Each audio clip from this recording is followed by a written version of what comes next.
நஞ்சையும் புஞ்சையும் கொஞ்சி விளையாடும் தஞ்சை சமவெளி பாலைவனமாகிவிடக் கூடாது என்ற ஒற்றை இலக்கோடு உறங்கிக் கொண்டிருக்கக்கூடிய தமிழ்நாட்டு அரசை தட்டி எடுப்பவும், இரட்டை வேடம் போட்டுக் கொண்டிருக்கக்கூடிய ஒன்றிய அரசுக்கு எச்சரிக்கை விடுக்கவும் திராவிட முன்னேற்ற கழகத்தின் சார்பிலே பேரெழுச்சியோடு நடைபெற்றுக் கொண்டிருக்கக்கூடிய இந்த ஆர்ப்பாட்டத்திற்கு தலைமை ஏற்றிருக்கும் நமது பொன்னியின் செல்வர் மாண்புமிகு எதிர்க்கட்சி தலைவர் அன்பு சகோதரர் உதயநிதி ஸ்டாலின் அவர்களே,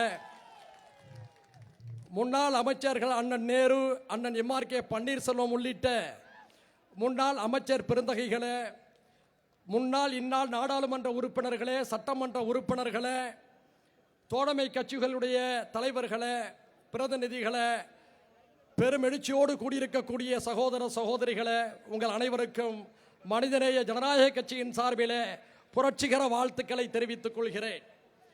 இன்றைய தினம் நம்முடைய தஞ்சை சமவெளி மக்களுடைய உணர்வுகளை வெளிப்படுத்தும் வகையிலே திராவிட முன்னேற்ற கழகத்துடைய தளபதி அண்ணன் முத்துவேல் கருணாநிதி ஸ்டாலின் அவர்களுடைய ஆணைக்கிணங்க பல்லாயிரக்கணக்கான விவசாயிகளும் பொதுமக்களும் தஞ்சை தரணியிலே திரண்டிருக்கிறார்கள்.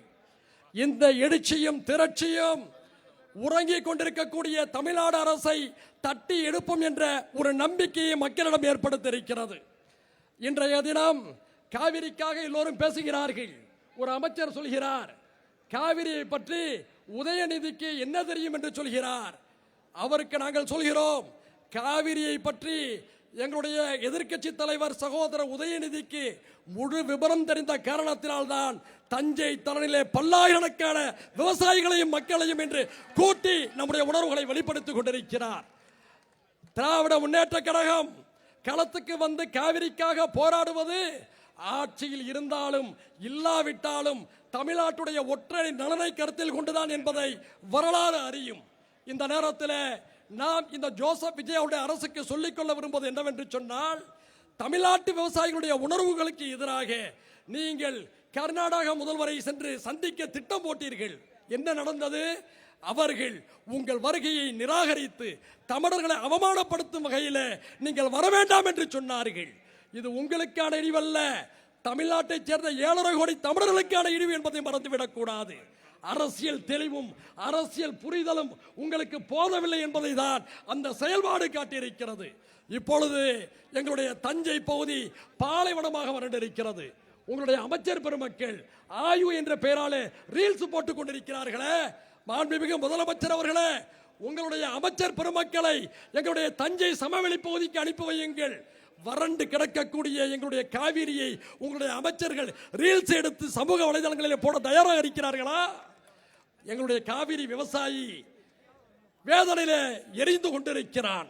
ஏனென்று சொன்னால், காவிரி உங்களுக்கெல்லாம் விளையாட்டாக இருக்கலாம், ஆனால் காவிரி எங்களுக்கு நாடி நரம்பு, எங்கள் உடலிலே ஓடிக்கொண்டிருக்கக்கூடிய இரத்தத்தோடு கலந்தது காவிரி. எனவேதான் உணர்வுபூர்வமாக நாம் எல்லாம் இங்கே ஒருங்கிணைந்திருக்கின்றோம். இந்த நேரத்தில் ஒன்றிய அரசு இரட்டை வேடம் போட்டுக் கொண்டிருக்கிறது. ஒன்றிய அரசுக்கு ஒரே ஒரு செய்தியை சொல்லி ஒரு கேள்வியை முன்வைக்கின்றேன். திபெத்திலே உருவாகி சீனாவின் வழியாக இந்தியாவுக்குள் நுழைகிறது பிரம்மபுத்திரா நதி. அந்த பிரம்மபுத்திரா நதிக்கு குறுக்கே சீனா அணை கட்டும் பொழுதெல்லாம் நம்முடைய ஒன்றிய அரசு நமது கடும் எதிர்ப்பை தெரிவிக்கிறது. அந்த எதிர்ப்பில் எங்களுக்கு உடன்பாடு உண்டு. ஏனென்றால் பிரம்மபுத்திராவுக்கு குறுக்கே சீனா அணையை கட்டினால் நம்முடைய கிழக்கு மாநிலங்கள் வெகுவாக பாதிக்கப்படும். நான் ஒன்றிய அரசை பார்த்து வைக்கக்கூடிய கேள்வி, சீனா பிரம்மபுத்திராவுக்கு குறுக்கே அணையை கட்டினால் நம்முடைய ஒருமித்த உணர்வுகளை திரட்டி எதிர்க்கக்கூடிய ஒன்றிய அரசு, அதே உணர்வை காவிரி விவகாரத்திலே ஏன் நீங்கள் நியாயமாக செயல்படுத்தவில்லை என்று கேட்கிறோம்.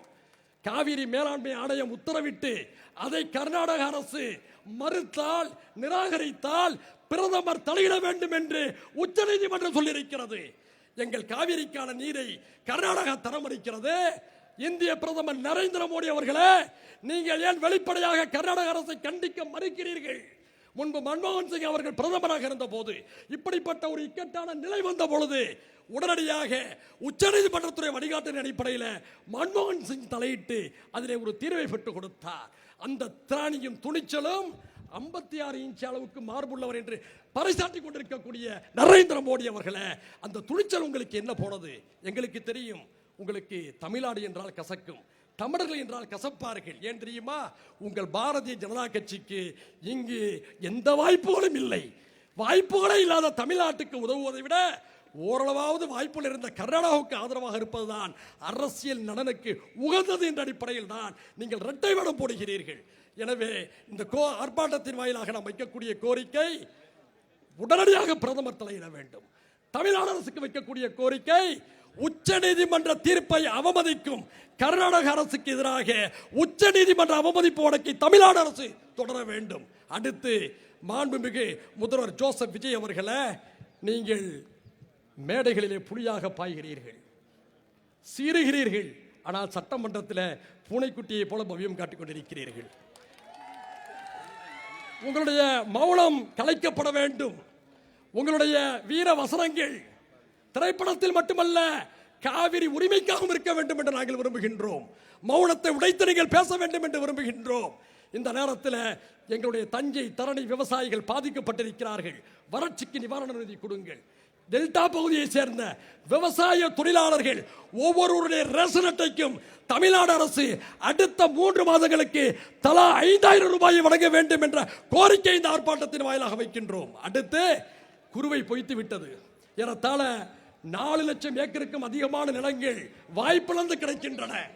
இந்த சூழ்நிலையில் சம்பா சாகுபடியாவது எங்களுக்கு வாய்ப்பை தருமா என்ற எதிர்பார்ப்பில் விவசாயிகள் இருக்கிறார்கள். ஆந்திரா தெலுங்கானா மாநில அரசுகள் கொடுப்பது போல நீங்கள் சம்பா சாகுபடிக்கு தலா ஒவ்வொரு விவசாயிக்கும் 40,000 ரூபாயை வழங்க வேண்டும் என்று இந்த நேரத்தில் கோரிக்கையாக வைக்கின்றோம். இந்த கோரிக்கைகள் அனைத்தும் எங்களுடைய விவசாய பெருமக்களுக்காக என்பதை சொல்லிக்கொண்டு, சரியான நேரத்தில் சரியான முறையில் இந்த ஆர்ப்பாட்டத்தை முன்னெடுத்த திராவிட முன்னேற்ற கழகத்துடைய தலைவர், என்னாலும் எங்களுடைய தளபதி அண்ணன் முத்துவேல் கருணாநிதி ஸ்டாலின் அவர்களுக்கும், இந்த ஆர்ப்பாட்டத்துக்கு தலைமை ஏற்கக்கூடிய நமது பொன்னியின் செல்வர் உதயநிதி அவர்களுக்கு நம்முடைய மனமார்ந்த பாராட்டுகளை தெரிவித்துக் கொண்டு, நம்முடைய உரிமை குரல் வெல்லட்டும், நம்முடைய தோழமை தொடரட்டும் என்று கூறி மீண்டும் உங்கள் அனைவருக்கும் என்னுடைய பசுமை புரட்சிகர வாழ்த்துக்களை கூறி விடைபெறுகிறேன். நன்றி.